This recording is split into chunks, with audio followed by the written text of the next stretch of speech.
Bienvenidos a Una Semana en el Mundo, una semana en que se redefinió la campaña a la presidencia en Colombia en un ambiente más polarizado que nunca, pero con rasgos parecidos a lo que ya ha pasado en otros países.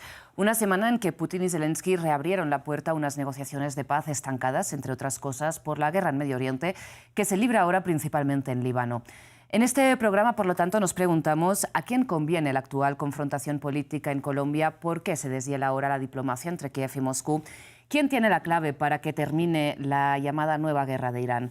Para el análisis me acompañan en esta ocasión Camilo González, profesor en la Universidad de San Buenaventura y en la Pontificia Universidad Javeriana, experto en política comparada, elecciones y comportamiento electoral. Camilo, un placer contar contigo nuevamente en France 24.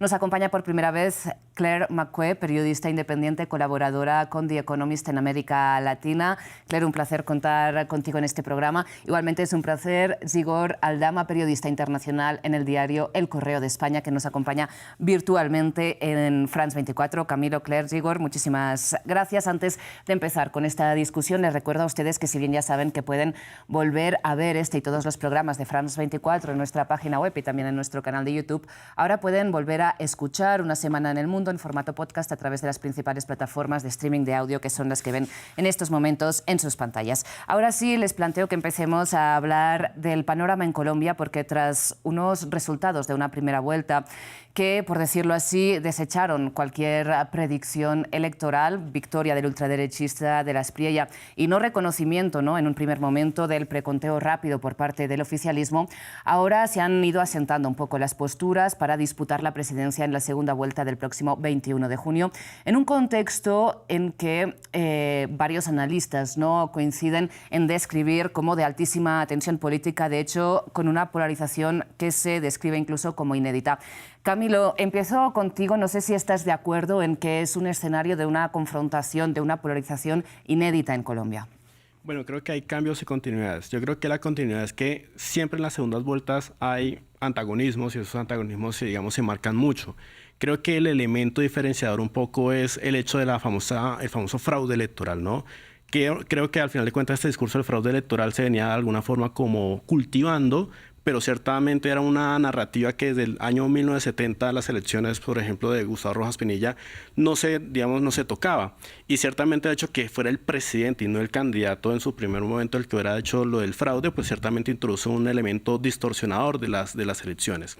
En ese punto, pues obviamente lo más importante es entender que siempre en las segundas vueltas van a haber estos antagonismos, pero creo que el elemento disruptor del fraude electoral termina siendo, digamos, un elemento que puede al final de cuentas generar más violencia política, más polarización de cara a la segunda vuelta y después de las elecciones. Ahora entraremos a hablar de esta violencia política, al menos de momento limitada al ámbito verbal, a la confrontación entre los distintos candidatos. Claire, quería pedirte un poco también cuál es tu lectura trabajando para un medio internacional sobre la situación política en Colombia. Sí, claro que estamos en una campaña extremadamente polarizada. Como si pensamos en los discursos del domingo, tenemos Cepeda, que dijo que Abelardo representó este fascismo mafioso, y por su parte Abelardo dijo que va a castigar los enemigos internos de Colombia, que no es solo los criminales, pero también la izquierda petrista. Entonces tienen dos visiones opuestas también de la historia de Colombia, pero también el futuro, ¿no? Abelardo quiere ser el salvador de una Colombia que es sumida en la violencia, y por eso quiere construir estas megacárceles en la selva y también reducir el tamaño del Estado en 40%. Entonces, pero si ponemos la cara a la izquierda, se ven en Abelardo una camaleón política que quiere decir lo que necesita para tener el poder, para llamar atención, y se ve una persona que se volvió rico defendiendo personas con historias muy cuestionables de Colombia. Entonces tenemos dos visiones distintas de una realidad en un país. Es lo que tú dijiste, que puede generar conflicto social en las calles si hay una resultado muy cerca. Claro, ahora entramos a precisamente hablar de las personas que ha defendido Abelardo de la Espriella como abogado, pero antes quisiera también darle la palabra a Zigor, porque estamos hablando de una confrontación y de una tensión política inédita en Colombia, pero parece, digamos, como si obviáramos que es un país donde la violencia política ha llegado a la violencia armada, ¿no? Zigor. Sí, así es. Vaya por delante que no soy un especialista en Colombia, como las dos personas que están sentadas a la mesa. Yo puedo decir que desde España vemos con bastante preocupación, ¿no?, esta polarización. Por un lado, la posibilidad de que haya todavía más violencia en Colombia. Vemos también un patrón, ¿no?, un patrón de este giro hacia la derecha que se está dando en América Latina, y muchas veces nosotros pensábamos, ¿no?, que se iban a cumplir las encuestas y que Cepeda ganaría la primera vuelta. Ha habido esa sorpresa, además por el hecho de que la Espriella sea también candidato de la ultraderecha y no de la derecha más natural de Colombia, ¿no?, que siempre ha sido un país más centrado que otros de la región. Y vemos también ese patrón de cómo, no sé hasta qué punto, ¿no?, está teniendo cierto poder el discurso de Donald Trump en Colombia, pero desde luego sí que lo ha tenido en otros países, ¿no? Lo vemos, por ejemplo, en Argentina primero, en Chile también después, y este es un patrón que desde España, yo creo que desde Europa, nos preocupa un poco, porque da la sensación de que Trump está intentando de alguna forma desbrozar su patio trasero, ¿no?, lo que considera su patio trasero. Claro, da esta impresión porque él, digamos, ha expresado explícitamente su apoyo a Abelardo de la Espriella. Esta semana tenemos por ahí un extracto del mensaje que publicó en su cuenta de X. Abelardo se enfrentará a un marxista de izquierda radical en la segunda vuelta del 21 de junio. Los resultados de esta elección son cruciales para el futuro de Colombia y su relación con Estados Unidos. Debido a sus extraordinarios logros y al apoyo político que me ha brindado personalmente, es un honor para mí otorgarle a Abelardo mi respaldo total. Bien, tal y como estaba comentando Zigor, Donald Trump ha ido ofreciendo su apoyo a distintos candidatos de ultraderecha en recientes elecciones, ¿no?, en América Latina, desde que él volvió al despacho Oval hace ya más de un año. Entre otros, José Antonio Kast en Chile, a la fuerza de Milei en las legislativas en Argentina. La pregunta es si este apoyo de Trump, Claire, todavía significa un rédito importante, ¿no?, en términos de capital político. Sí, es muy importante porque contrasta mucho con la relación muy conflictiva que hemos visto entre Petro y Trump durante estos 3 últimos años, y también hay que decir que porque Abelardo es una persona favorable a los negocios, entonces el peso ya se fortaleció después los resultados del domingo. Y en la panorama de América Latina, si Abelardo gane, Trump, tendríamos una posibilidad de una región en que México es el solo país grande con un gobierno de izquierda, dependiendo cómo votan en Perú y Brasil este año. Y en este caso, Trump tendrá los líderes alineados a la derecha que tienen su compromiso a utilizar fuerza para luchar contra los narcotraficantes, lo que yo llamo el escudo de las Américas. Pero yo veo detrás de eso es una cobertura más para dar impulso a para que los países en la región firman acuerdos con empresas de estadounidenses para le dar control a los recursos naturales en la región. Entonces estamos en esta geopolítica de spheres of influence, ¿no?, donde hay más poder de América Latina, de Estados Unidos en América Latina, para contrarrestar el poder de China en el Oriente. Así explícitamente lo pidió, ¿no?, Donald Trump o su administración en esta nueva doctrina Monroe, doctrina Donroe, en la que exigía de alguna manera ser el primero, ¿no?, en tener acceso a ciertos recursos estratégicos en América Latina. Pero la pregunta, Zigor, y ahora voy contigo, Camilo, para hablar de temas quizás más internos, pero Zigor, aprovechando un poco esta mirada internacional, mi pregunta es: ¿cuál es el ejemplo de buena gobernanza o de mejoría para las sociedades a la que se puede aferrar Abelardo de la Espriella cuando apela a Javier Milei, a Nayib Bukele, a Daniel Noboa, a Donald Trump como referentes? Bueno, yo creo que en el caso de Bukele, ¿no?, por ejemplo, con la creación de las macrocárceles y el hecho de combatir lo que es la delincuencia de las bandas criminales, el narcotráfico y demás, yo creo que es lícito, ¿no?, que la población colombiana tenga pues una preocupación importante por esa situación de seguridad.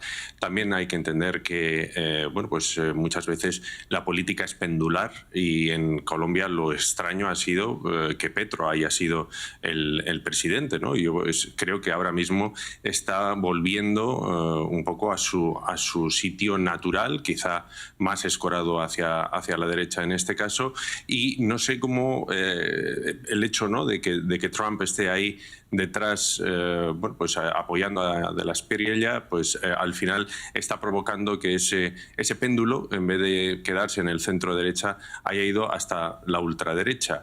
Y es verdad que cada vez hay más ejemplos en toda la región a los que de la Espriella puede echar mano, ¿no?, de los que puede echar mano para buscar salida o soluciones a los problemas de Colombia, que no solo son la seguridad, ¿no? Quiero decir que también hay esa polarización, en algunos casos incluso bloqueo político y problemas sociales como puede ser el de la sanidad, ¿no? No sé hasta qué punto va a intentar buscar en medidas más neoliberales o incluso más mileístas, ¿no?, para la economía, y hasta qué punto la relación con Trump se puede reconducir y puede ser también una especie de impulso económico para Colombia que recuperaría esa relación tradicional. Quien de momento está intentando buscar el centro es el candidato de izquierda, Iván Cepeda, ¿no? Con más o menos éxito, porque los dirigentes explícitos de este centro, que en total no suman ni 1,5 millones de votos, no le han dado, ¿no?, su apoyo explícito, pero parece que Iván Cepeda se está distanciando un poco de Gustavo Petro para intentar ampliar la base hacia estos votantes que no están convencidos por alguien tan extremo como de la Espriella. ¿Qué éxito crees que puede tener este intento, Camilo? Bueno, en estos momentos Cepeda tiene que dar 2 pasos más que el paso que está dando, pues obviamente, Abelardo de la Espriella. En ese sentido tiene que enfrentar 2 grandes obstáculos. Primero es que tiene que enfrentarse obviamente a la sombra de Petro. Y es que ciertamente el hecho de que el mismo Petro haya introducido el discurso del fraude, el discurso incluso de que efectivamente iba a tomar parte de la campaña, es decir, siendo juez y parte dentro de esta contienda, pues empieza como a debilitar un poco el compromiso que puede tener Cepeda con la imparcialidad en estas elecciones. Y segundo, creo yo que hay algo muy importante, es que el hecho de que el centro no se defina y deje en libertad a a sus votantes, pues crea un gran problema. Y es que le toca hacer el doble esfuerzo a Cepeda, porque ya no es un voto automático del centro, es un voto que tiene que ganarse a medida, pues obviamente, de convencimiento.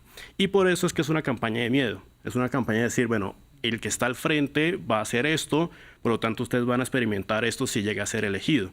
Y no necesariamente se está centrando en las propuestas.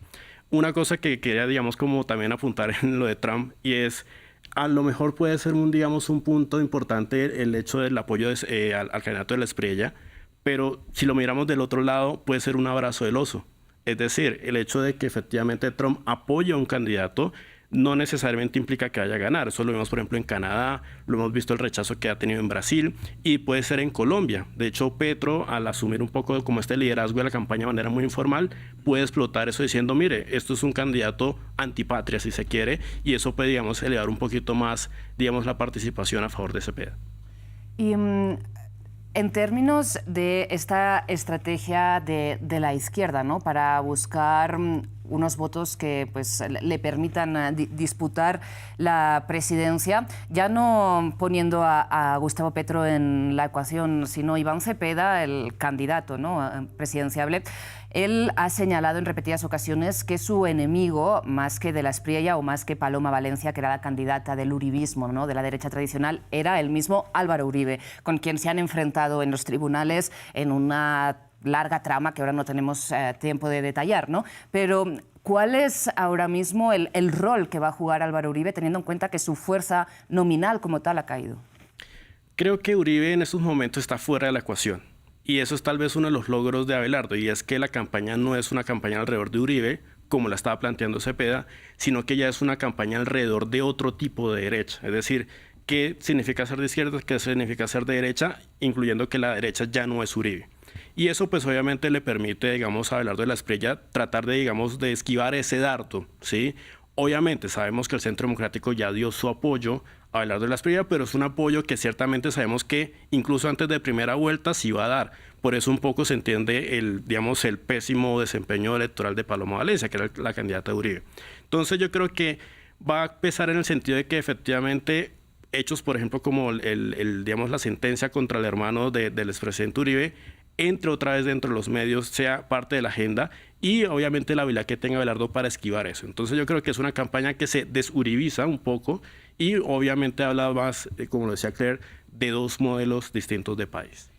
Camilo, muy rápidamente, para nuestra audiencia fuera de Colombia, que quizás no tenga en mente este caso, la sentencia contra el hermano de Álvaro Uribe, que ha quedado en firme ahora mismo, ¿por qué es? Básicamente porque la justicia determinó que el hermano Santiago Uribe fue patrocinador financieramente de grupos paramilitares en Antioquia. Concretamente un grupo que se llama Los 12 Apóstoles. Obviamente, en el concurso de este caso, pues Antioquia, siendo pues gobernador Álvaro Uribe, pues obviamente tenía una conexión importante relacionada con este tipo de actividades criminales en ese departamento.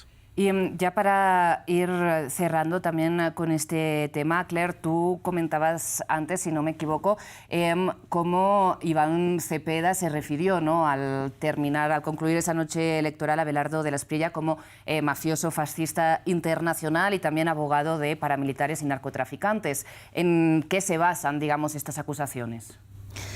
Well, primero son figuras obscuras en la historia de Colombia. Pero Abelardo representaba a estas personas como abogado penalista, ¿no?, que todos tenemos una derecha de ser representada por alguien.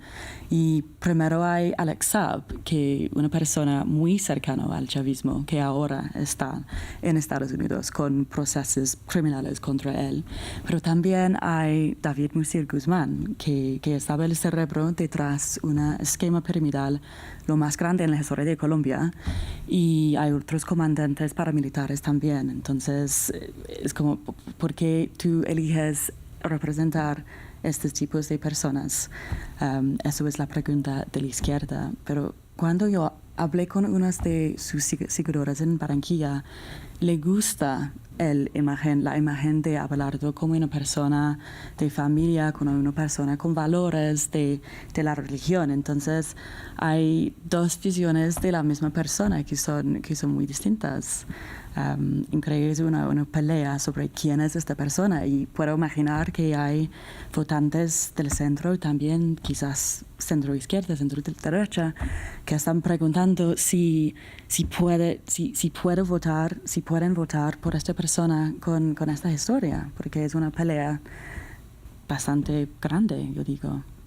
Pues tenemos todavía un par de semanas para ir siguiendo a quién favorece, a quién no, este clima de polarización, ¿no?, con muchos elementos ocurriendo diariamente que no hemos tenido tiempo pues, de comentar en detalle, pero aquí lo pueden hacer en muchos otros espacios de France 24. Sin lugar a dudas, le haremos, como digo, un seguimiento muy de cerca a esta campaña por el balotaje en Colombia. Antes de concluir este programa, me gustaría que comentáramos también otros temas de la actualidad internacional, y es que esta semana, después de días de intensificación de durante los ataques, Rusia y Ucrania han, en cierto modo, vuelto a abrir la puerta a que se retomen esas conversaciones para intentar pues, lograr, si no una paz estable, al menos un cese el fuego duradero, que estuvieron mediadas, recordemos, por Estados Unidos, que quedaron en stand-by a raíz de esa guerra en Medio Oriente. Escuchemos lo que dijeron este jueves tanto Vladimir Putin como Volodymyr Zelensky. Para concluir, quisiera añadir lo siguiente. Estamos absolutamente dispuestos a alcanzar un acuerdo con Ucrania por medios pacíficos. Sobre la base que discutimos en nuestra reunión con el presidente Trump en Anchorage. И тогда перед Россией были поставлены вопросы. En dicha reunión se le pidió a Rusia que considerara ciertas concesiones y Rusia está dispuesta a aceptar las que discutimos en Anchorage. О которых мы говорили в Анкоридже, Россия согласна. Pero la parte ucraniana también debe aceptar esas concesiones y entonces el conflicto llegará rápidamente a su final natural. Своему естественному завершению. Ucrania propone poner fin a esta guerra mediante un diálogo directo entre nosotros y ustedes. Propongo una reunión. Todos oyeron a sus representantes decir, sonriendo, que supuestamente yo podría ir a Moscú, pero después de 26 años no hay nada que un líder ucraniano pueda hacer en su capital, al igual que no hay nada que un líder ruso pueda hacer en Kiev. Hay países que tradicionalmente han acogido a líderes para resolver cuestiones de guerra y paz. Suiza, Turquía, los países del mundo árabe, muchos están en condiciones y dispuestos a acoger una reunión de este tipo. Propongo fijar una fecha clara para dicha reunión. Zigor, me gustaría preguntarte si tienes alguna pista de por qué se ha descongelado ahora esta vía diplomática entre Kiev y Moscú. Me gustaría añadir que Donald Trump había dado un ultimátum a ambas partes hasta el mes de junio, lo dio para llegar a una resolución, lo dio en febrero y no lo había, creo, vuelto a recordar desde entonces. No sé si esto crees que puede tener algo que ver. Bueno, Donald Trump es el presidente de los ultimátums, ¿no? Está dando ultimátums a diestro y siniestro constantemente y ninguno termina cumpliéndose. Y yo no creo que haya llegado el deshielo.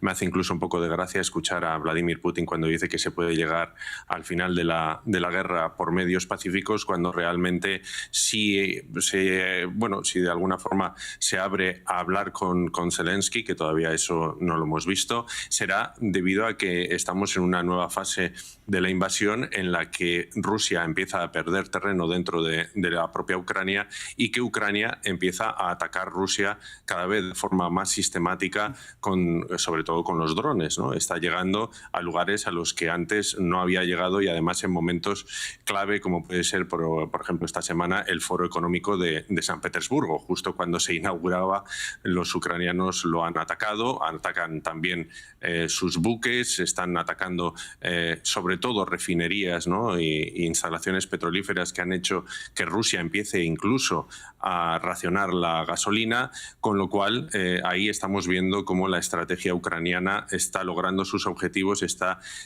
presionando a Putin dentro de la propia Rusia, y esto podría tener ciertas consecuencias, ¿no? Para Putin entre su círculo más cercano, que son precisamente los que pueden hacer presión. De todas formas, cuando Putin hace referencia a Alaska, es evidente que el presidente ruso no se está moviendo, no está haciendo concesiones. También es evidente que Zelensky se tiene que abrir a esas concesiones, porque si no, la invasión, la guerra continuará. Es evidente, ¿no?, que Ucrania muy posiblemente tenga que ceder territorio, ceder parte del Donbass, si no todo el Donbass. Habrá que ver qué es lo que sucede con las otras zonas ocupadas, como Zaporizhia o Gerson, pero yo creo que en este momento, de alguna forma, la invasión, que estaba realmente estancada, ha dado ese pequeño giro, y ahora mismo yo creo que es Ucrania la que lleva la iniciativa.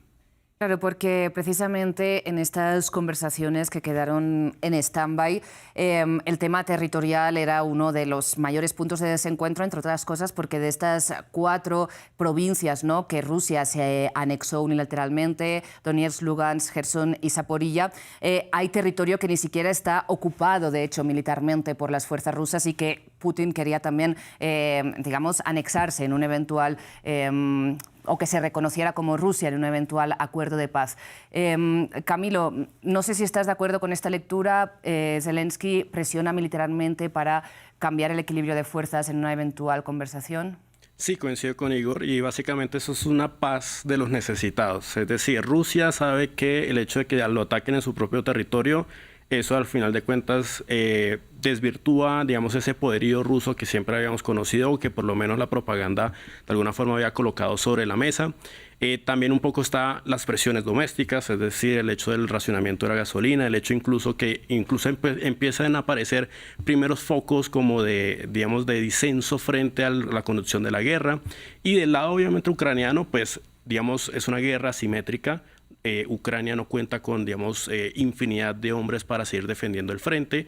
De hecho, pues obviamente la guerra, digamos, está más con drones que con hombres y eso pues obviamente está haciendo, digamos, mucha mella, digamos, en ese frente. Por lo tanto, es una paz de los necesitados en las cuales, pues, al final de cuentas, termina siendo un resultado subóptimo. Rusia tendrá que, de alguna forma, coexistir con una Ucrania de la cual no cree, por lo menos en el caso de Putin, y obviamente Ucrania tendrá que coexistir sabiendo que, producto de esa guerra, parte de su territorio, la parte este de su territorio, pues va a ser cedida a Rusia. ¿Y crees que algo ha cambiado para Donald Trump, para Estados Unidos, como para ahora volverse a dedicar, por decirlo así, a mediar en este conflicto? Lo ha hecho anteriormente, por ejemplo, junto a Turquía, porque recordemos que pues, en paralelo están sus propias negociaciones, ¿no?, fallidas, por decirlo así, con Irán. Así es, creo yo que el hecho de estar en Irán consume muchos recursos, tanto diplomáticos como militares, pero ciertamente creo yo que hay un asunto doméstico muy importante, y es que en los próximos meses, es decir, ahorita en noviembre vamos a tener midterms, y el hecho de que el Congreso norteamericano termine en manos de los demócratas va a ser un gran freno para las políticas unilaterales de Donald Trump. Y ahí un poco se va a desvanecer un poco esta pequeña complicidad que ha tenido Estados Unidos con Rusia, particularmente favoreciendo, digamos, sus reclamos frente a Ucrania.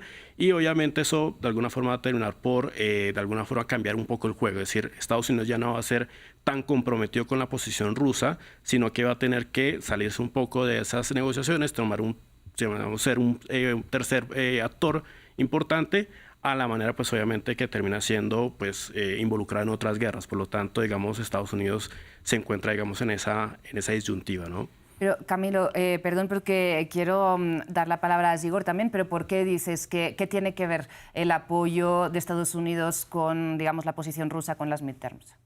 Básicamente porque Estados Unidos, particularmente con Donald Trump, ha sido, digamos, muy cómplice con, digamos, los reclamos territoriales que ha tenido Putin sobre Ucrania.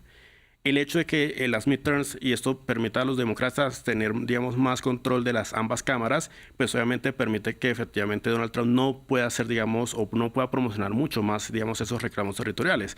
Incluso no puede unilateralmente estar de un lado o del otro. Le va a tocar a Donald Trump restringirse y lograr, pues obviamente, que las negociaciones sean entre estos dos, digamos, es decir, entre Ucrania y Rusia, y Estados Unidos, pues obviamente tendrá que estar aceptando el resultado de esas negociaciones. Entonces, ahí está un poco como esa conexión entre lo doméstico y lo internacional, lo que se conoce como lo interdoméstico, para saber que efectivamente el hecho de que Trump, a pesar de que unilateralmente ha hecho todo lo posible para que Rusia tenga estas concesiones territoriales, sabe que internamente, próximamente, pues va a ser, digamos, mucho más difícil que siga promoviendo esa agenda. Precisamente el objetivo, ¿no?, el horizonte de las midterms, Igor, también se ha señalado reiteradamente como un, digamos, condicionante a al resultado, ¿no?, de esta guerra en Irán como, digamos, eso, una línea roja, ¿no?, algo que habría que resolver antes de que afecte negativamente al Partido Republicano en las elecciones legislativas. Esta semana hemos visto o hemos escuchado cómo Donald Trump aparentemente llamó loco, ¿no?, a Benjamin Netanyahu por su escalada en la agresión contra el Líbano, que, digamos, obstaculiza las negociaciones con Irán, porque Irán exige un cese el fuego en todos los frentes para negociar con Washington. ¿Cuál crees que sería la clave en esta guerra para que se pueda resolver en un corto plazo? ¿Las midterms finalmente tienen algo que ver en todo esto? Sí, yo estoy convencido de que las midterms tienen mucho que ver en la necesidad de una victoria para Donald Trump, y es que no la está consiguiendo en ninguno de los frentes que tiene abiertos. Yo creo que de momento la única victoria que se puede arrogar es la de Venezuela, la de haber capturado a Nicolás Maduro, pero luego hizo algo que dijo que no iba a hacer nunca, que fue, bueno, pues, abrir una guerra nada menos que en Oriente Medio, y lógicamente no ha conseguido cerrar la invasión rusa de Ucrania. Entonces, ahora mismo se encuentra con esa necesidad de cerrar un conflicto que ha abierto pensando, igual un poco como hizo Putin en Ucrania, que iba a lograr una victoria más o menos rápida en Irán, y los iraníes son perfectamente conscientes de que ahora mismo, si ellos consiguen mantenerse en sus 13, mantener sus posiciones, pues tienen una posibilidad muy grande de presionar a Trump, que por otro lado es posible que no consiga nada más de lo que, bueno, pues Barack Obama ya había logrado con su pacto nuclear hace unos cuantos años, con lo cual ahora mismo yo creo que Trump está necesitado de esa victoria rápida, y yo creo que ahora mismo entra también un poco Cuba en esta ecuación, y hace poco ha dicho que en el regreso de Irán pasarán por Cuba, ¿no? Yo no sé si esta es la victoria que se quiere marcar ante la incapacidad para cerrar el conflicto en Oriente Medio, donde además estamos viendo que tiene unos intereses que ahora mismo ya no están alineados con los de Netanyahu, con los de Israel. Israel está embarcada en una guerra existencial contra todos los proxies de Irán. Acabó con Hamas en Gaza, o eso dicen. Ahora quiere hacer lo propio con Hezbollah en el Líbano, y quedarían los hutis, que bueno, pues para eso parece que ha establecido las relaciones diplomáticas con Somalilandia, ¿no?, que están justo al otro lado del Golfo, y entonces allí podrían incluso establecer una base militar desde la cual atacar a ese último grupo proxy de Irán, que es el que amenaza en este momento la seguridad de Israel. Pero Donald Trump no tiene tanto tiempo. Sí, Israel, por otro lado, en la Franja de Gaza, donde supuestamente rige un cese el fuego, ¿no?, desde octubre, el primer ministro Benjamin Netanyahu dio la orden la semana pasada de ampliar la invasión hasta ocupar el 70% del territorio. Por lo tanto, ni ahí donde supuestamente estaría en marcha un proceso de paz impulsado por Donald Trump parece que las cosas vayan según lo acordado. En todo caso, seguiremos de cerca la situación tanto en Medio Oriente como en Ucrania y, por supuesto, como decíamos, aquí en Colombia. Lamentablemente se nos acaba el tiempo de este espacio de Una Semana en el Mundo. Ha sido un placer, Igor, Claire, Camilo, conversar con ustedes aquí en France 24. Antes de terminar, el agradecimiento es, como siempre, para todo el equipo de producción y para todo el equipo técnico que hace posible este y todos los programas de este canal. A ustedes, como siempre, muchas gracias por su atención. Enseguida regresamos.